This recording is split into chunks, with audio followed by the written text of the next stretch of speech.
Afterword. Beyond the horizon, we will be together again. Oh, come on! You can't stop s***ing right now! Hello, hello? Test, test. 1, 2, 3. Okay, it seems to work. Very well, let's get started. First of all, my name is Watcher. My self-imposed mission was to watch over the wasteland, looking for ponies and groups of adventurers, hoping to eventually find those that carry the elements of harmony. Now, things are changing, and I have friends that will help me with my task. I'm not alone anymore, and I finally have some time for doing things that I feel need to be done. And this is the reason why now I'm recording this tape, and just for this tale, I'm asking you to call me Mr. Questioner. This is a story that could seem unimportant, or even silly, but it's about dreams and memories. It's a story about two large, innocent pink eyes that couldn't see the horrors of our times and kept believing that somewhere, behind those ruined walls, inside the slave pens and even the raiders' camps, every pony was still a pretty pony. And at the end of her journey, when the road met the ocean, the ghost foal that lost her mom finally found a place to rest. Sure, she was a little late, but I was told that when she finally accepted her fate, Puppy left with a smile. Like she were following an old postcard, the filly went down the big 52, showing everyone she met what ponies have been in the past and what they could still be. Somehow, changing the way they saw themselves, making them see a better past, and making them wish for a better tomorrow. She wasn't actually trying to change the world, or even to save lives, but that might have been why so many ponies took notice. Since she was no preacher but simply herself, it was easy to see that there was no fanaticism or weird ideals in her. Just a little pony with large pink eyes that knew, for a fact, that no one could really be that evil. And this is what happened in the few months between Puppy's arrival at Emerald Shores and today. The ponies of Emerald Shores came back to the town shortly after Wildherd's defeat. When they arrived from the NCA, they found the graves on the hill and the remains of the crushed Ferris wheel.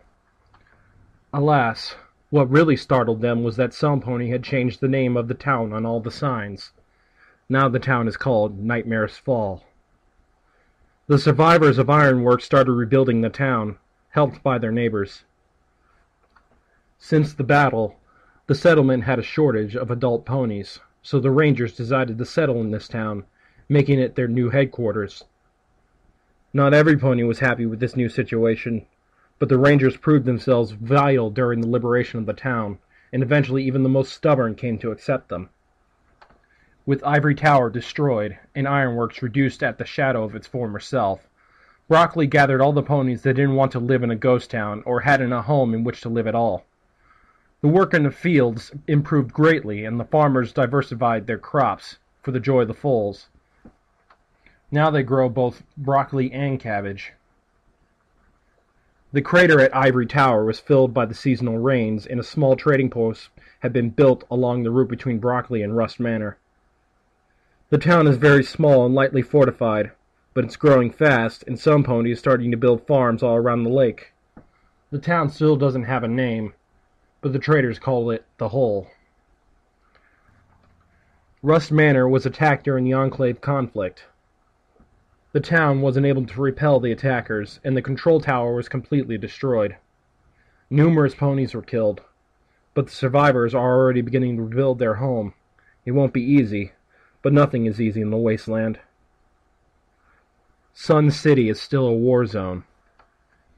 The Sandsweepers and a number of small bands are currently fighting each other to gain control of the desert's gem. Since the Hired Hooves retreated from Sun City during the Enclave conflict and never came back, the settlement is still a dangerous place, avoided by almost every caravan. For those that dare to risk their lives, though, the inner town is full of old-world technology that could make you rich for the rest of your life. Tunneltown expanded on both sides of Sugartop Mountain, and now is the third largest town along the Big 52. The prices for using the tunnel have been cut considerably, and the city began a service of long-range patrols to keep at bay the groups of raiders and slavers along the route in the town's territory. Salt Cube City is still the biggest city along the Big 52, and it had grown even more since the ghouls left the dome. The hired hooves are expanding their influence even outside the route, and have opened offices in the nearby towns. The Talons don't seem very happy with this policy, and tension between the two mercenary groups is rapidly growing. The Red Trotters didn't change very much. They stayed faithful to their tribal customs and are still charging the caravans that travel along their territory, but now foals don't have to pay the fee. This is not a big improvement, but the tribe had opened relations with the other settlements, and they are actually trying to improve the safety of their part on the route. The Applejack Rangers helped in reconstructing ironworks, establishing their new base in the town's stable. During the last battle at the cave, all 4 of Ironworks' surviving paladins were dispatched to help with the defending the place, and I had the opportunity to meet both Cold Shower and Scold. The battle was hard, and Shower didn't survive it. She is now sleeping beside Goss at Emerald Shores. Scold had grown distant after losing her. It seemed that the old scribe is doomed to survive all his friends, a fate that I can easily understand. Happy and Jamie married, and I was told that she is expecting. Since the marriage is quite a recent news, I think that they didn't expect to be celebrating again so soon. When asked what the name they are planning to give the foal, Happy stated that she's still uncertain, but it won't be Puppy Smiles. Molten Gold didn't stop his grave-robbing career for long after the battle with the Nightmare. The ghoul left as soon as he recovered and sailed south on a steamboat, along with a group of adventurers. I haven't heard anything from him since then. Solace and Pinky 7 were actually able to become friends in the end. I was contacted by P7 a little after the first Enclave attacks. She was curious about this questioner Puppy was always talking about, so we had a chat, and even if I don't think I'm going to trust her or Solace anytime soon, I think that they aren't going to give us trouble for a while. She actually scared me a bit when she told me about her and Solace's idea of programming a new AI and naming it Puppy.sml. I hope that this was just a joke. Lonesome Pony recovered from his wounds and went back to Radio 52, keeping the Big 52 together with his encouraging speeches and all of his music. DJ Goodstuff is still working with him, but when I tried asking when they were going to marry, both of them laughed at me. During the Enclave conflict, Radio 52 kept broadcasting. It was small enough that the Pegasi didn't bother to shut it down. The radio helped with organizing the defenses and boosted the morale of the defenders. It wasn't very much, but it was enough for those who had fought during the conflict. Mr. White trotted back to Salt Cube City. The loss of Sagebrush changed him deep inside, even if his sister never blamed him for it. After resigning his place of leadership, he became a traveling merchant, and as far as I know, he's still running along the route, bartering every sort of merchandise. This is just a rumor, but it seems that one of his guards is a unicorn mare with a tower as a cutie mark. Maybe he didn't want to lose the opportunity to hire some pony that had the guts to spank a nightmare. Or he simply wanted to give a raider a second chance. After all, you gotta care, right? After Longyear's demise, a new filly in her tribe got the Farseer cutie mark, becoming the next shaman. I have no idea how their power works, but it seems to be some mix of powerful drugs and innate precognition. I just know that it is very tolling and quickly consumes the mare's body, so that a single pony sacrifices her life to help the tribe. A boon that brings a curse. There's still a pony that I've never met in person, and I'm starting to doubt his actual existence.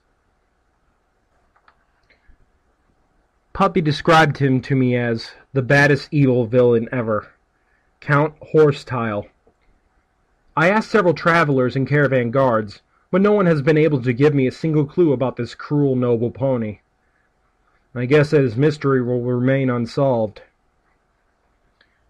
Henrietta is still running from the Talons. It seems that there has never been good blood between them and the Firebrights, and the young Griffin is keeping up the family tradition. I tried to talk with Godnya to see if some sort of truce can be arranged. I hope that Henry will accept to parley. After all, she was Puppy's best friend, and seeing the girl die because of a feud that she didn't even start is something I really don't want to see. The wild herd was dispersed and fled to their outposts on the coast again.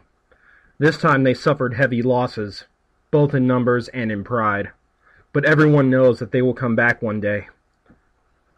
Hopefully, even if they once more strike the Big 52, it will be without the help of an army of robots, and that could be enough to let the good ponies sleep quietly for the moment. The lost herd seems to be gone. With Sidekick's death, the last of those damned souls found peace at last, and finally Equestria will be able to forget one of the many horrors of the war. May those poor fools find the deserved rest in whatever awaits us past this life. So, this is the end of Puppy's story. Did she really change something along her path? Will her action matter in the long run? I has no idea. But I think I'll miss the way that she talked, and the way she took everything so lightly. Another shard of the Equestria I love is gone forever. But I hope that I will live long enough to be able to see a filly like her again. But this time it won't be a ghost from the past, but a daughter of the present. And speaking of ghosts, the legend of the ghost of the Big 52 is still alive, even if it seems more than a Nightmare Knight's tale than a real story. It's said that when the sun goes down and the moon is waning, a ghostly figure rides along the route, silent like a shadow and swift like the wind. It looks for the souls of the wicked, slavers, raiders, and the evildoers that lurk in darkness, waiting for easy prey. At least 2 groups of raiders were actually found dead along the route. They didn't show a single wound. Their weapons were still fully loaded and they were clearly ready to strike. But they died on the spot, with no explanation. Killed by a presence that didn't leave a single clue. So, now I want to ask you one thing. Do you believe in ghosts?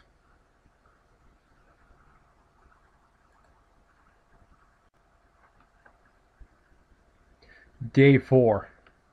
Time, approximately 7:30 p.m. Location, downtown, Salt Cube City.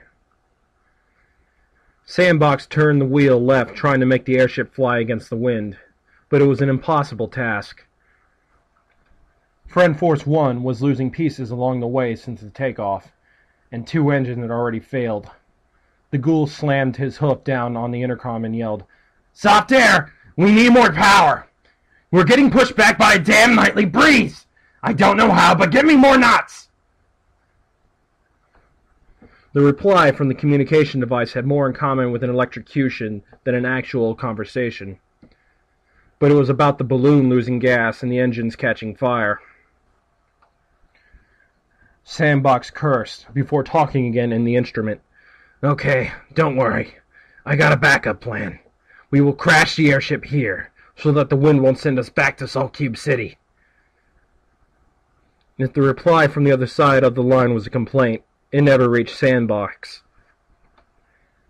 In that very same moment, the whole world decided to become pure light. Just an endless, blinding, perfectly silent light that enveloped everything. There was no pain, and there was no fear. Just light.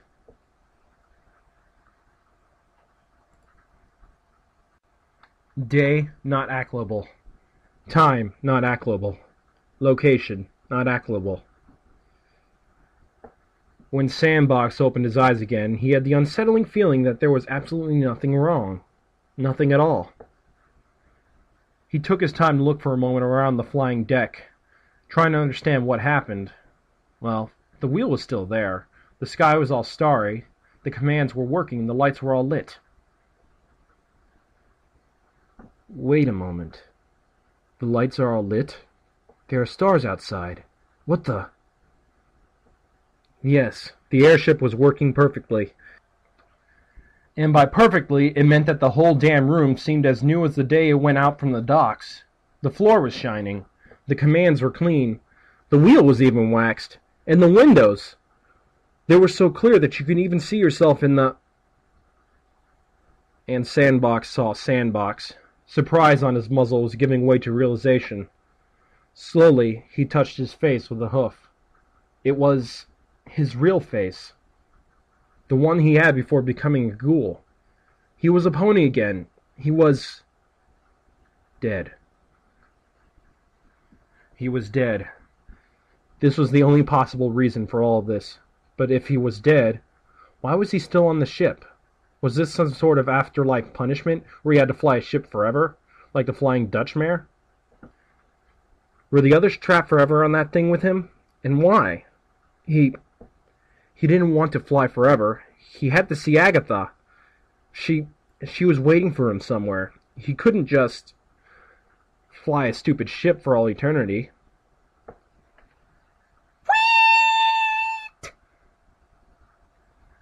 A loud whistle interrupted Sandbox's shipwreck of desperation, making him turn towards the deck's entrance.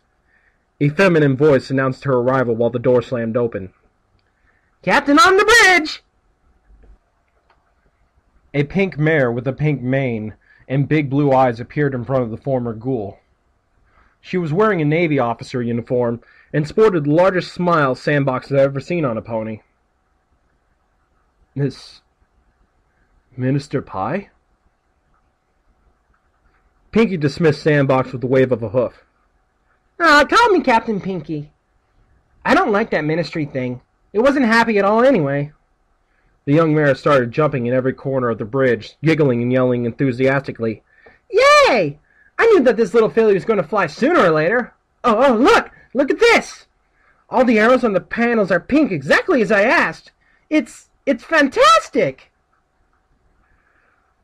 The chief technician stood still with a confused expression on his muzzle, looking at the hyperactive pony touching everything while moving around at the speed that wasn't physically possible. Can I help you somehow?" Before Sand had time to finish the question, he found himself staring into Pinky's enormous blue eyes, nose to nose with her. "Sure you can! They're all waiting for you in the lounge! Move that slow rump of yours and join the party! I'll get there as soon as I am done having fun here." The stallion nodded, slowly stepping back towards the door and never losing eye contact with Pinkie Pie. She was a little bit scary, especially from the point of view of a pony that had just been dead for less than 10 minutes.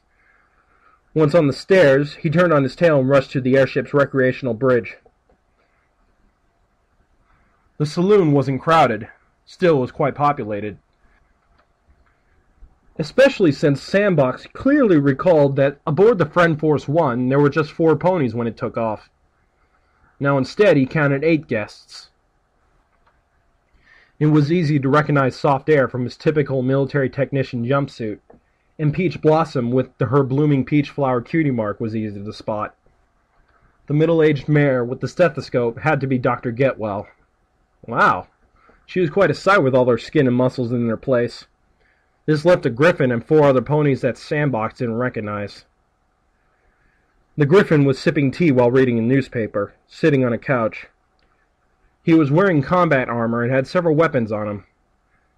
2 of the ponies, a mare and a stallion, had the typical padded suit used under power armor and were standing side by side in front of a table with drinks and snacks. They didn't pay attention to the table anyway, being too occupied in nuzzling each other, seemingly at peace. The 3rd pony was sitting alone in front of a window, looking outside the ship. He sighed and shook his head. In his eyes was easy to read some sort of regret and resignation, as if he left too many things undone behind and wanted to go back. The 4th pony was a unicorn mare with a long cape. She had the Sandsweeper's traditional jewelry on her. Maybe she was a dead farseer. The mare seemed different from the others, more of a shadow than a real presence. She was also the one that trotted towards Sandbox when he stepped inside the room. "Greetings. I see that Pinky let you come down at last. I guess it means they're ready to proceed. She should be here soon, unless she gets lost again." Sandbox frowned. What is going on? Who is she? Who are you?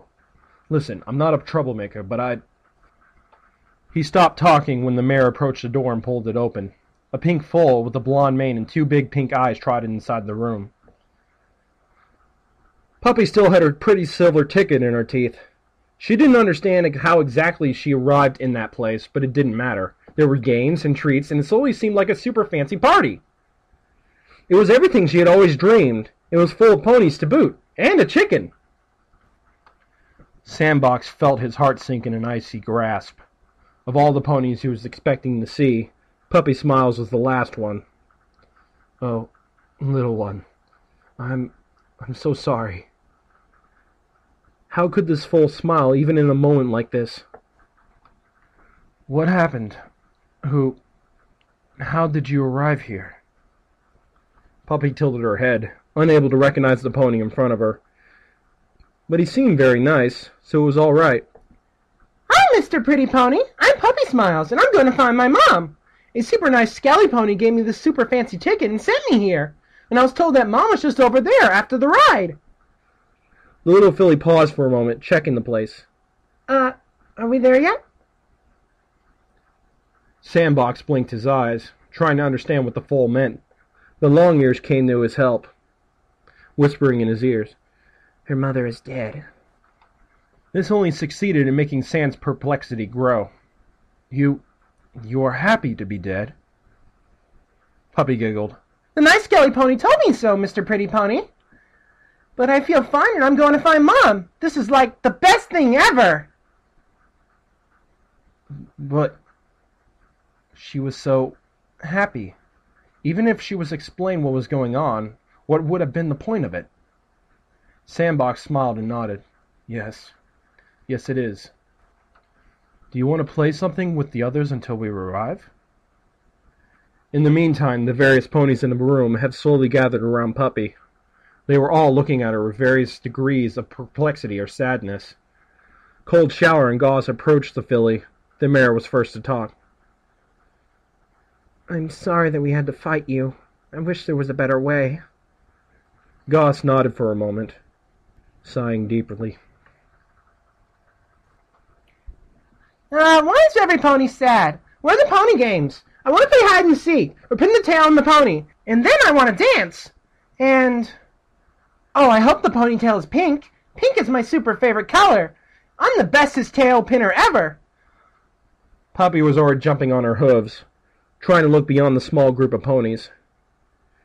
Pinky, now wearing a flight attendant's uniform, followed Puppy through the door and patted the foal on the head. I'm sorry, Puppy, but there's no time for that. We've sailed through the Star Ocean, and now we have arrived. The ride ends here, fillies and general coats. Thank you for choosing the Afterlife Airlines, and have a pleasant stay. The pink mare moved rapidly towards the door, opening it and revealing to the other ponies a wonderful landscape made of green hills and small ponds. Small herds of ponies dotted the meadows, while Pegasi sat on the clouds populating a wonderful blue sky. The passengers trotted outside the ship, staring in amazement at the place. It seemed like a dream come true. Here and there it was possible to see the roofs of some houses, and on the distant hills there was a large apple orchard. Even Puppy was left speechless in front of the beauty of the place. Everything was perfect. The trees, the meadows, all the pretty ponies in the sunny sky. It was even better than Ponyville. It was so beautiful. The only thing that was missing was... Puppy Smiles froze for a second, her eyes staring into a small herd of ponies grazing on the borders of a daisy field. The smile on her face grew bigger and bigger as she galloped towards the ponies in the grass. One of the figures looked up and smiled at the incoming filly, who was now crying with joy, unable to say anything but a single word. Mom! Footnote. Press any key to skip credits. Thank you for playing Fallout Equestria, Pink Eyes.